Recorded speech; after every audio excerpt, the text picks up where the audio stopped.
It's bad, so bad. The dating scene is practically non existent. Almost everyone I know is either single, trapped in a situationship, or low key depressed. Love is literally in the air, yet no one seems willing to breathe that motherfucker in. Cupid has been left out. Were we programmed to have a distorted idea of love?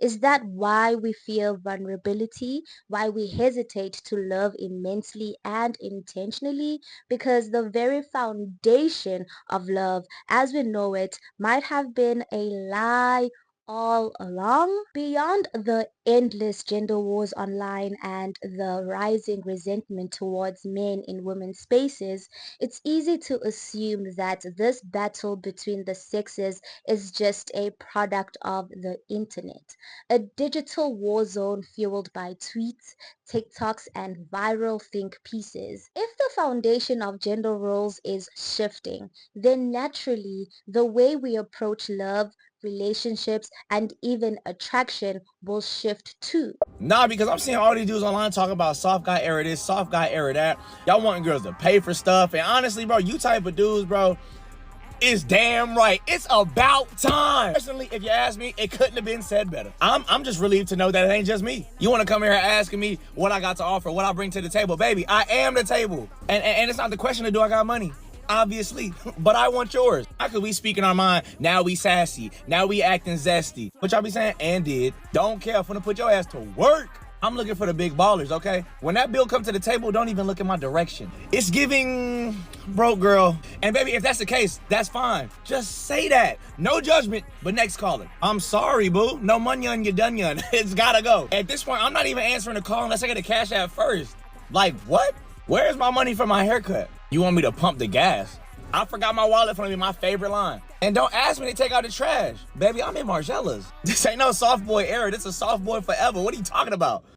Are we evolving with these changes or are we resisting them? While the internet has amplified these conversations, gender conflicts have always existed. Online debates, whether in the form of a viral discourse or ideological clashes, often spill over into real life. Prolonged exposure to online gender wars can take a toll on mental health, shaping how men and women perceive each other beyond the screen.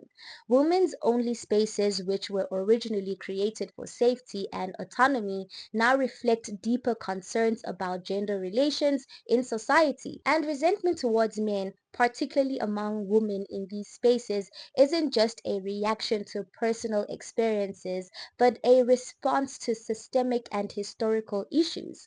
I've noticed something strange. Many women who hold deep resentment towards men haven't personally suffered at the hands of one. Their hatred is inherited, absorbed from social media, the pain of others, and the collective burden of womanhood. This makes me wonder, really, how much of our distress is truly ours to bear. When we engage in these debates, are we advocating for real change or are we simply reinforcing an existing narrative? Trauma grants you two paths, one towards awareness and wisdom or one that utterly consumes your spirit. I understand why the collective resentment towards men has grown. Some of the stories that surface online, especially in South Africa, will leave your jaw on the ground and your heart on its knees. These lived experiences of women can paint a distorted picture of all men, ignoring geographic location, background, and the unique circumstances that shape individuals. One thing we fail to recognize as a society is how little we appreciate good news.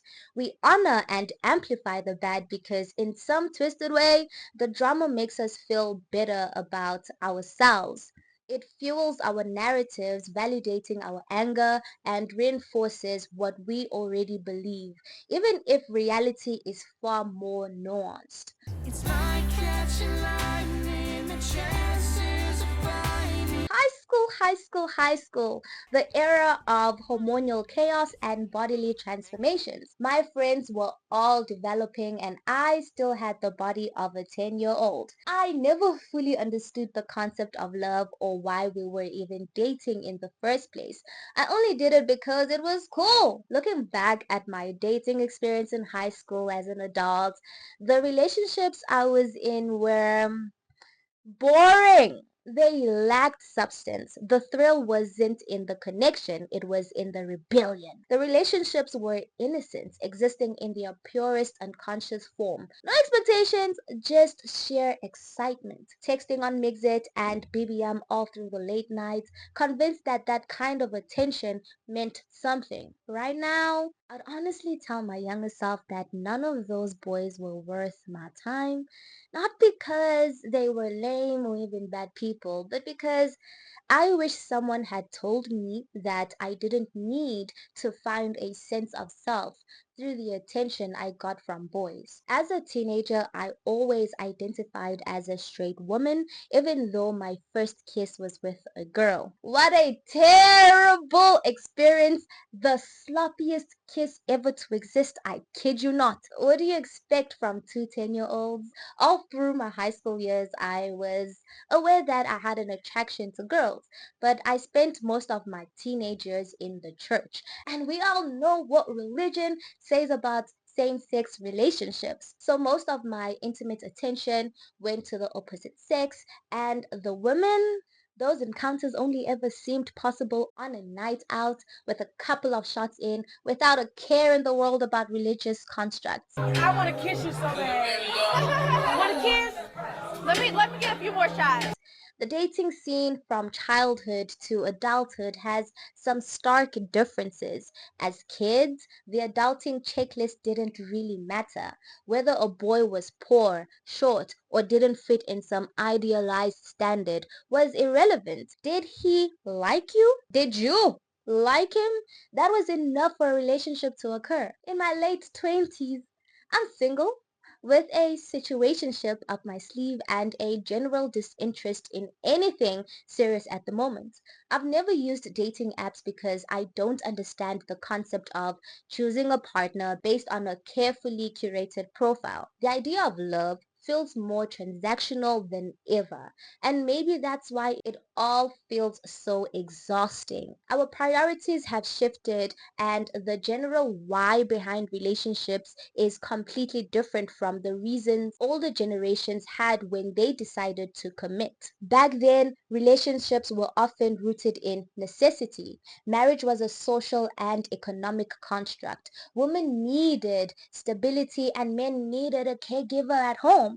Love, while important, was often secondary to survival and duty. Today, we have more autonomy, yet relationships feel more complicated than ever. Financial independence means fewer people are willing to settle just for security. We're encouraged to pursue self-fulfillment first, and commitment feels less like a give and more like a choice, one that many aren't in a rush to make. Some date for companionship, others for validation, and for a growing number of us, casual arrangements seem to have replaced traditional commitments.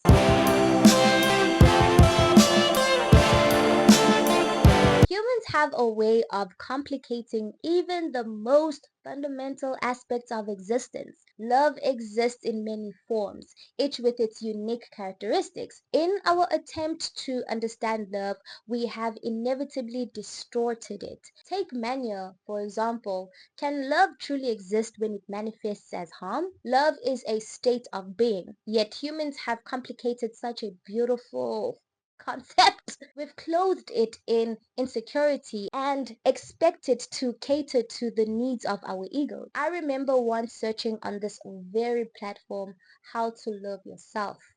Damn, damn, damn, damn. Those were some dark times. Ah! This journey to understanding love led me to one of my favorite authors, Bell Hooks. She wrote a compelling piece titled All About Love, and for the first time, I saw love framed in a way I had never conceptualized before. I knew that love had to be something more than a chemical reaction. The love I had always thought was never truly external. It was a love I wanted to cultivate within myself because the nature of my life, shaped by societal pressures, could easily lead me down a sorrowful path, one of helpless people pleasing and tricky situations born out of a desperate need for acceptance and validation. That's not what I wanted for myself. I needed this love to stem from within. I have always questioned the societal, biblical, and dictionary definitions of love. Love is not just an emotion, it is foundational. Feelings come and go comme des garçons, but love, real love, does not fade. It stems from within and radiates outward. Let's all agree love is not some fairy tale feeling you wait for, but a choice you make, a choice to act on the goodness of another person's emotional, spiritual, and overall well-being. Love in its truest form is a conscious decision to care for someone even when the butterflies fade. So, now that we've got that understanding in place, let's take a moment to talk about the idea of a soulmate. Damn!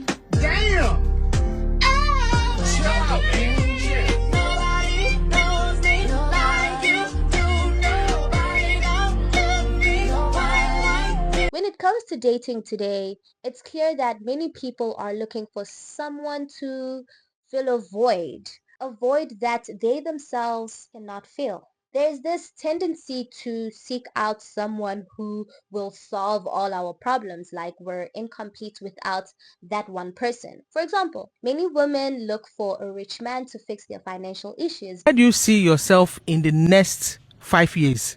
In my husband's house, balancing, eating my money, Eating your money or your husband's money? my husband's money. Okay. This mindset, seeking a partner to fix or complete us, creates unrealistic expectations in relationships. When we enter relationships from a place of lack rather than wholeness, we unknowingly put immense pressure on our partners to be everything for us. This expectation is not only fair but also unstable. The problem lies in the belief that love alone can heal deep-seated wounds. While love is powerful, yes, we can all agree and attest to that, it is not a replacement for personal healing, self-discovery, or the development of a strong support system. A romantic partner cannot take the place of self-worth. This is why it is crucial to have multiple forms of meaningful relationships, friendships, family bonds, mentorships, and even community ties, because no single person can meet all our emotional and psychological needs. A relationship should complement your life, not be the sole foundation of your happiness. You cannot derive your identity from the role you play in the relationship. This leads to a greater suffering when said relationship comes to an end. A healthy relationship should be an addition to an already fulfilling life, not the thing that makes life worth living. The idea of the soulmate has become distorted, often reduced to someone who shares all your quirks, interests, and hobbies. Sure, finding someone who likes the same obscure brands, shares your love of obscure memes, feels like the ultimate connection. Does that really make them your soulmate? There is a natural desire within all of us to seek companionship. However, when it comes to women, many of us have been fed a fallacy about the nature of love. Love as we know it today has undoubtedly evolved with modern day civilization. In those times, women typically experienced only one man in their lifetime. And despite the deep hierarchical injustices that pervaded those households, they still believed that those men were the loves of their lives. The way these women showed love to their husbands was through unwavering loyalty, devotion to the household, and nurturing the family. This model, although rooted in a different era, has shaped many of the expectations we still carry into our relationships today. Women were conditioned to believe that their role in love was to serve and to stay even in emotionally and physically absent relationships. It is only in modern times that we have started to question this notion, redefining what love should look like and how it should make us feel beyond the confines of duty and survival. Social media has turned relationships into status symbols rather than meaningful bonds. Instead of asking, does this person make me feel safe, loved, or understood? People are more focused on, what can this person provide?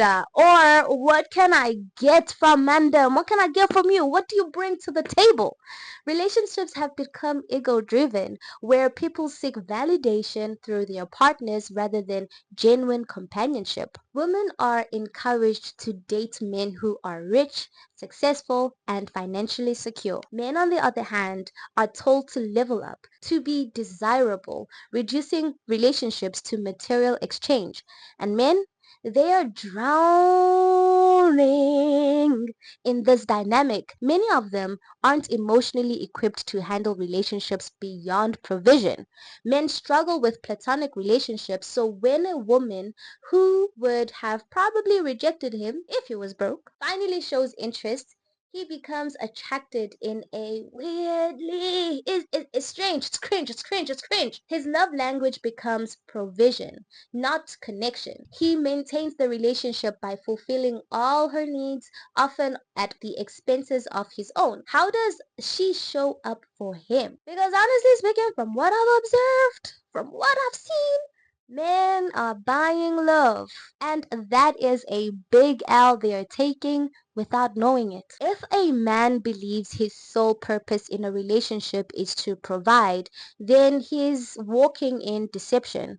Provision alone doesn't fully meet the needs of a partner. A relationship built solely on financial transactions will crumble the moment he can no longer sustain it. Listen, money is needed in a relationship. Don't get me wrong. Don't get me twisted. Don't let anybody tell you otherwise. And I love this for the girlies. Get your bag, sis. I live in the third world. Love for me exists outside the confines of this fantasy because most men in my social class are broke, still trying to figure themselves out, and the rich dudes, oh no, oh no.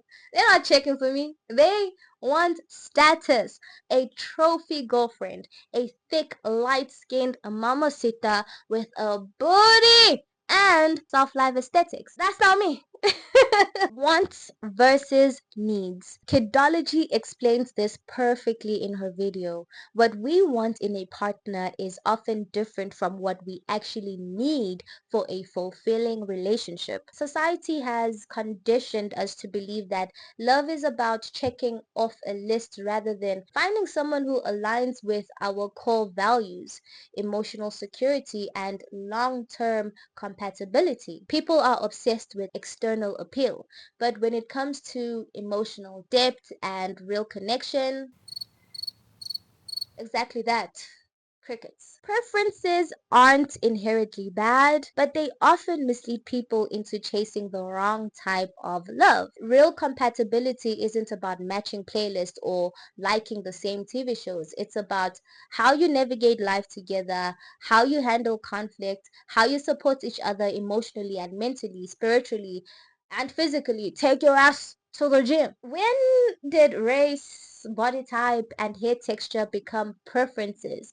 We've taken things beyond our control and turned them into criteria for love. Sinister. Sinister, sinister. Let's be real. We all have our own dating preferences, but are they based on what we need in a partner or what society has conditioned us to desire? Don't get me wrong. I'm not saying looks don't matter. I'm just as superficial as y'all. I'm just as superficial as the next person. Like, I'm not perfect. I need to look at you and instantly get turned on. I need that. I need to be attracted to you by vision. And that needs to be topped up by your mental capacity to hold a conversation. I know that beauty fades. However, I'd rather watch you grow into your ugliness than watch you develop more and more into your ugliness. Vibes alone don't sustain a relationship.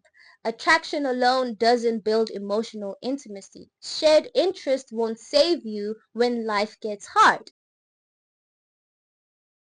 Who is responsible for the deep-seated insecurity that plagues so many of us?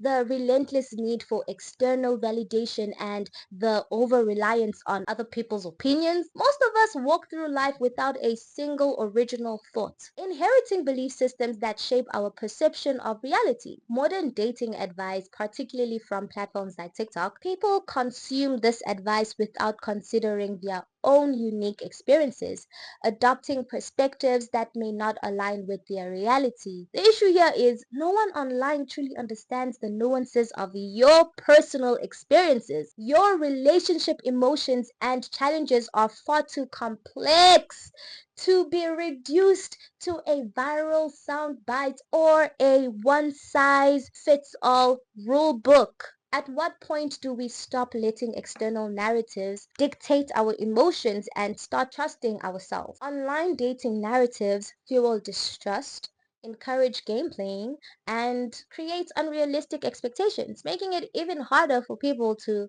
form genuine, fulfilling relationships. Instead of learning from their own experiences, many people now date with a social media script in mind. You're down bad. I'm down bad. Love? Oh. Romantic love is definitely down bad. Romantic love, at least the way we once understood it, has lost its value as civilization progresses. And if we're talking about Gen Z, especially in South Africa, things look even worse.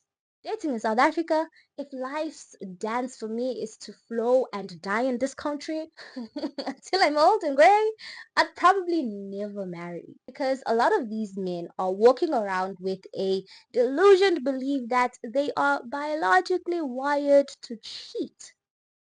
This notion frustrates me to the point of no return. Like, what do you mean you've been divinely programmed to be disloyal? If you want multiple partners, that is fine. Just be honest about it. If you want to be monogamous, then act like it. What you can't do is deceive your partner by pretending to be loyal when you know damn well you're a dog on heat. A template for love is necessary for healthy relationships.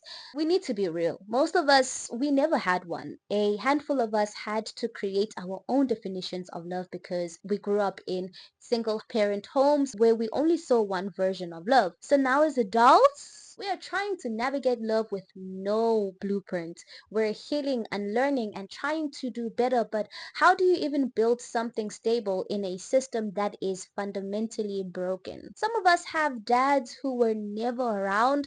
Some had dads who were there but not really there. And those of us who grew up in a template of love, yeah, that template of love is the reason why many of you fear the idea of love or a lifelong commitment like marriage. Marriage used to be the sole purpose of relationships, but now it's rare, it's delayed, it's optional at best, dead at worst. I'm 27, and out of all the people I grew up with, only 3 have gotten married. The ones that I'm aware of. There could be other people, but like, not a lot of people are getting married, okay? That's the point I'm trying to get at. I haven't been invited to a wedding. I'm waiting, guys. Where are my invitations at? Yet. Baby mamas? Galore. Oh, that's a different story. There is a handful of baby mamas. I mean, plenty. Guys, stop having babies with people who who you know will be terrible parents. Get contraceptives, guys. We cannot keep bringing kids into this world unplanned. That needs to stop. Let's break generational curses for real, for real. I've been intentionally healing for a while now, trying to break patterns and see love differently. But if I'm honest, I've made huge mistakes in relationships. All my relationships actually ended because of me. I'm the problem. I blamed my life experiences instead of taking accountability. I hurt genuine people in the process. And now I'm sitting here wondering what even is romantic love in today's world? Does it even exist the way we think it does? Or is it just another thing we lost to modernity? At some point, I had to ask myself, why do I need to be in a relationship? What purpose does a romantic dynamic currently serve in my life?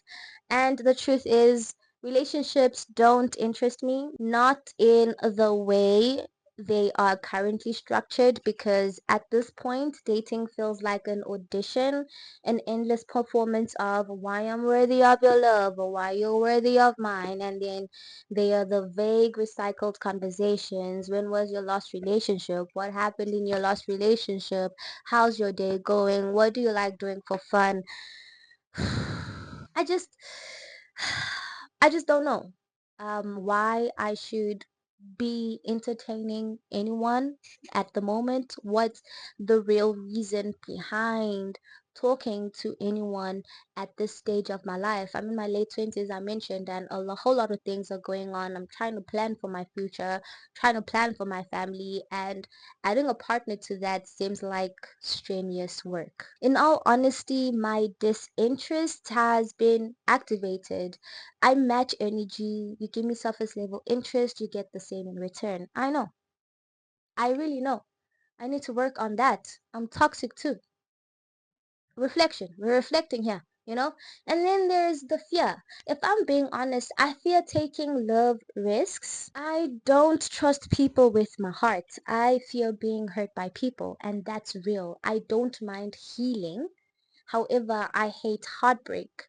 I don't want to be perfect for my partner. Perfection doesn't exist. I also don't want to lay my burdens on someone else's child.